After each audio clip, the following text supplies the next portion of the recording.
Okay, late teen years to early 20s. Late teen years was particularly hard. Um, and the reason for that is because you're trying to work. And you're trying to get away from your parents, you're trying to live on your own, you're trying to make a living.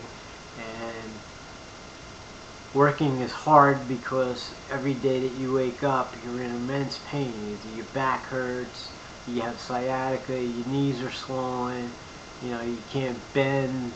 Um, just everyday tasks are hard. So, now you're supposed to go out and, at that time I was doing landscaping and auto mechanics. And that was hard because it involves a lot of heavy lifting. It involves bending. It involves, squatting a lot. And that's tough. That's hard to do, especially when the back of your leg is burning from sciatica and you've got lower back pain that's so bad that if you move the wrong way, you can't breathe. Um,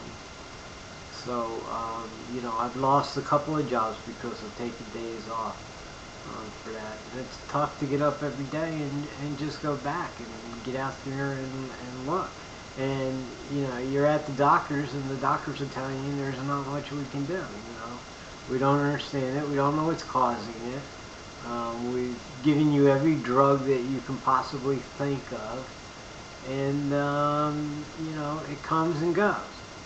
And that's part of that roller coaster ride that I was telling you about. So, what do? You try Bengay, you try hot packs, you try cold packs, you try popping aspirin, you try finding a doctor who may know what the hell he's talking about. And at this point, I'm still undiagnosed. Finally, I get to a doctor who finally knows what the hell he's doing, and he pinpoints it. Originally, I thought I had rheumatoid arthritis. That was the first diagnosis. And we stuck with that, and I took anti-inflammatories, and I took, cortisone, and I was on Indocin and a couple other drugs. And, when you're growing up in the late teens and you're going through puberty and stuff, all these drugs have an immense effect on your psyche. So,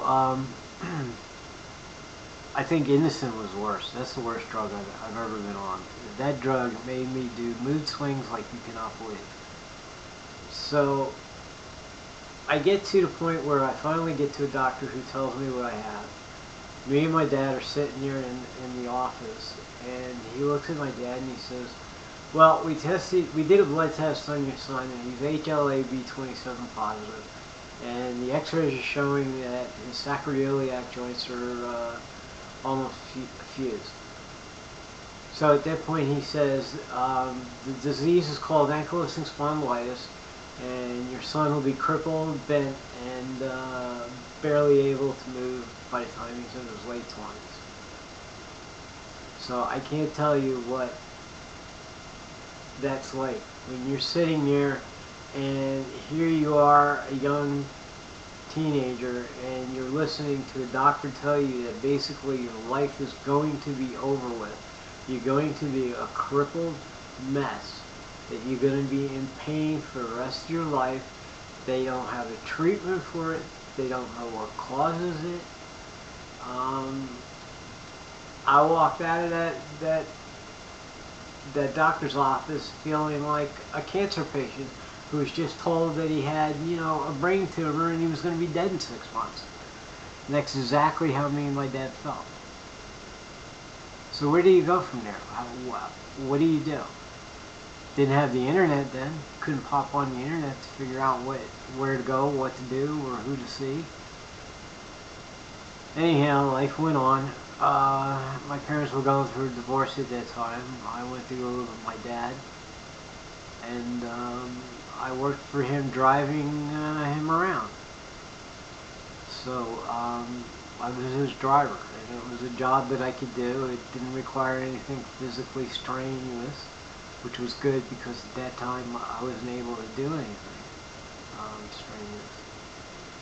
And that was my life, you know. Every day you woke up in pain, um, knee hurt, back hurt, sciatic pain, and you just lived with it. And another thing I used to get was the back of my heel would swell up. Sometimes I couldn't even put shoes on. And that was basically my life until my early 20s. I got married early, and I floated from job to job, whatever I could do, whatever at the time I could physically do. I tried to stay with it, and then, you know, if I didn't have a flare-up, things were fine. If I had a flare-up, there were days I couldn't even get out of bed.